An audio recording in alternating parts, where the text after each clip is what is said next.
In the vast digital agora, where every voice clamors for attention, why does the soul often feel an echoing void?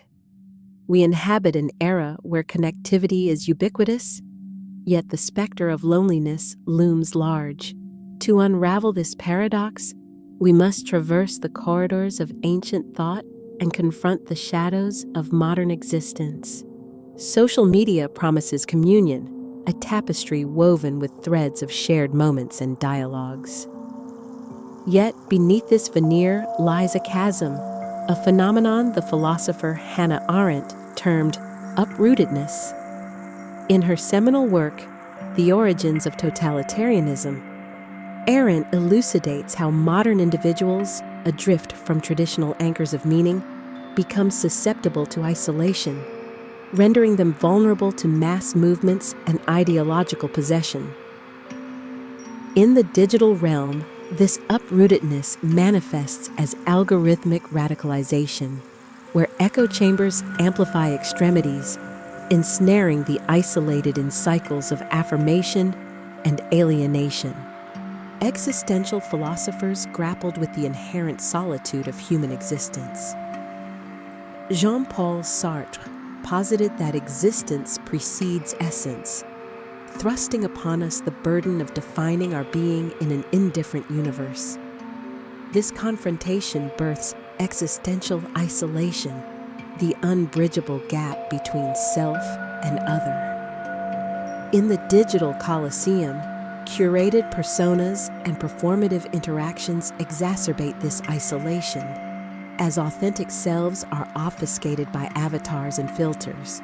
Friedrich Nietzsche heralded the death of God, signaling the collapse of absolute values and the emergence of nihilism, the abyss where meaning dissolves.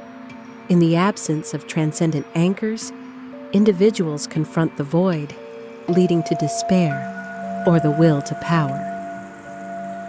Social media, with its ephemeral validations, often serves as a battleground for this will, as users vie for significance in the void of cyberspace. Georg Lukács introduced the notion of transcendental homelessness, the estrangement from a once coherent cosmos, leaving individuals in perpetual search for belonging. The modern netizen, adrift in the boundless digital expanse, epitomizes this homelessness, seeking refuge in virtual communities that often prove transient. This relentless quest underscores a deeper yearning for ontological security in an era of flux. Amidst the tumult, the Stoics offer a beacon. Marcus Aurelius, in his Meditations, counsels, "You have power over your mind, not outside events. Realize this, and you will find strength." The Stoic path advocates for inner citadel building, fortifying the self against external upheavals. By curating our digital intake, practicing discernment, and anchoring in the present, we can mitigate the dissonance sown by virtual realms. Arthur Schopenhauer extolled the virtues of solitude, not as loneliness, but as a sanctuary for profound reflection. He asserted that solitude affords the individual an opportunity to commune with their innermost self, untainted by external influences.